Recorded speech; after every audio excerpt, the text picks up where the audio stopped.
It's miserable. It's not a good learning environment. Coming up this hour on Sunrise, the decision to keep Portland Public Schools open yesterday leaves kids sweating in their seats. So we're going to talk about how the state's largest school district plans to handle today's extreme heat differently. Plus, a Florida doctor accused of killing a patient by removing his liver instead of his spleen. And now that man's widow is looking for answers. This is Pinecone the Screech Owl, fully grown, by the way. So I'll ask you, Kara, they must use this size or lack thereof to their advantage somehow. Most importantly, they don't have to compete with the bigger owls for food. Well, we knew the early bird gets the worm usually. In this case, it's the smaller bird who's getting the worm. This morning on Sunrise, we're highlighting Pinecone the Screech Owl and this guy, Homer the opossum. They're what's known as ambassador animals at the Oregon Zoo, and they're also considered second chance animals. We'll explain what that means coming up in a new Drew at the Zoo at 6:45 as your KGW News at Sunrise starts now.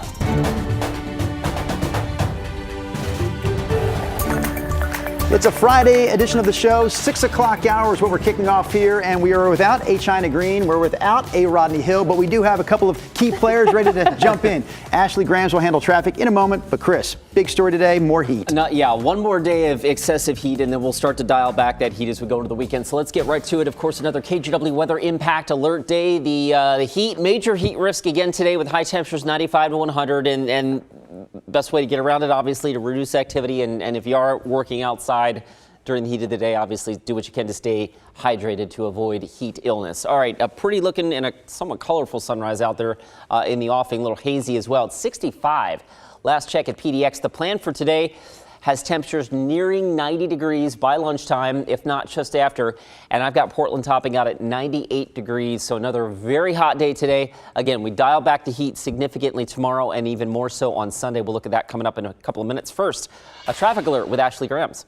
Yeah, Chris, we've been following this for about the past hour or so. This is westbound 84 at 102nd. A live look here from our photojournalist Eric Patterson, who's on scene. You can see one lane is getting by here on the westbound side. One lane is not. Now, this vehicle just showing up here in the last few minutes, I'm assuming, to pull this car out of that right lane. You can see Portland police there blocking it off just a little bit further down. We don't know exactly what caused this crash, but we do know emergency responders have been on scene here for some time. Now I want to take you out to this map to give you a look at kind of how widespread this slowdown is. Of course, this is westbound 84. We'll continue to follow this throughout the morning. Drew? All right, thank you for that, Ashley. Let's get back to our top story this morning here on Sunrise. Several Oregon school districts have decided to either close or send students home early today, all because of the weather forecast. North Clackamas and Oregon Trail school districts closed today. Estacada, Lake Oswego, and Portland Public Schools are releasing students early, although in the case of Portland Public Schools, only students who are in schools without air conditioning are being sent home early. That includes Irvington Elementary, and that's where Thomas Schultz joins us live from this morning. Thomas, let's talk about this decision to keep kids in school or not to keep them in school during this extreme heat.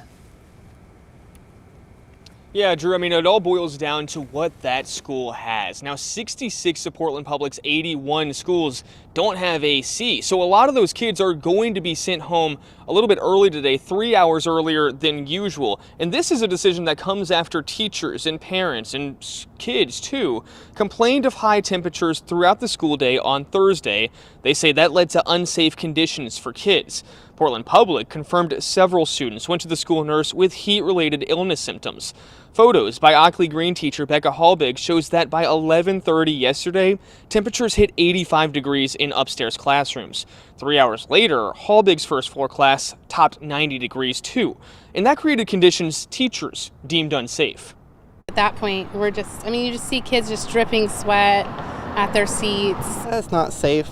It's not healthy. I don't think it's right to be asking students to sit down in a classroom that's over 80 degrees while they're sweating and then make them do math.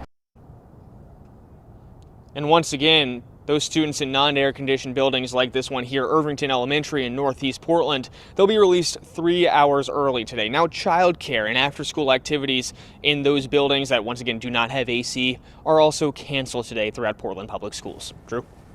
All right, Thomas Schultz talking about the school situation here this morning. Let's talk about the situation for Multnomah County. Cooling centers around the area opening up today, not only in Multnomah County, though, but in Clackamas, Washington, and Clark counties as well. So people will have a place to cool off in those counties. Some local libraries have also extended their hours to help people beat the heat. And TriMet, once again today, is offering free rides for anyone who's trying to get to or from a cooling center.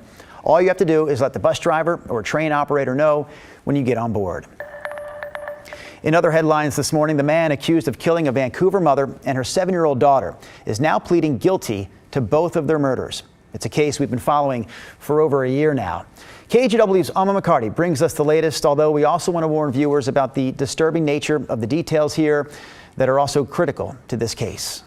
It's a sad day, but we did get some justice today. Ever since his arrest in March 2023, Kirkland Warren has been behind bars, charged with killing Miche Melendez and her young daughter, Layla Stewart. He initially pleaded not guilty to these crimes until Thursday in Clark County Court, where he faced the victim's family. They all felt a little bit less heavy today when they walked out of there.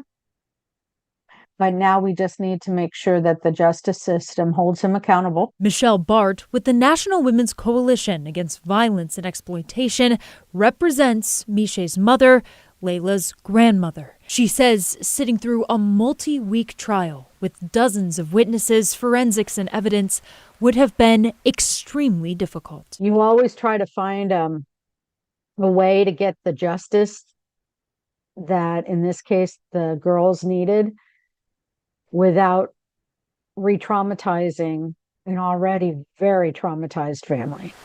Early last year, deputies located the bodies of both Miche and Layla on a rural road near Washougal, 10 days after their disappearance. Court documents revealed both had been shot in the head. At the time, investigators analyzed activity on Warren's cell phone and say GPS put him at the exact spot the bodies were found the day after mother and daughter were seen for the last time. Alma McCarty, KGW News. The city of Portland, meanwhile, is getting almost $10 million in federal funding for more improvements along Southeast 82nd Avenue. Those improvements will focus on things like installing pedestrian signals, raised center medians, and better signage. This has been one of the city's highest crash quarters for years now. The funding, by the way, comes from the bipartisan infrastructure bill. Also, we want to mention this morning about the deadline for the new summer EBT program. It's been extended to midnight on September 30th. Most eligible children automatically received their benefits back in late June. So families who did not automatically receive these benefits should still apply to determine their eligibility. Since June 30th, more than 336,000 kids have received over $40 million in summer EBT benefits. All right, Wells Fargo Skycam shows us the city lights still shining as we get into the early part of the 6 o'clock hour here. The biggest story, of course, is the weather this morning.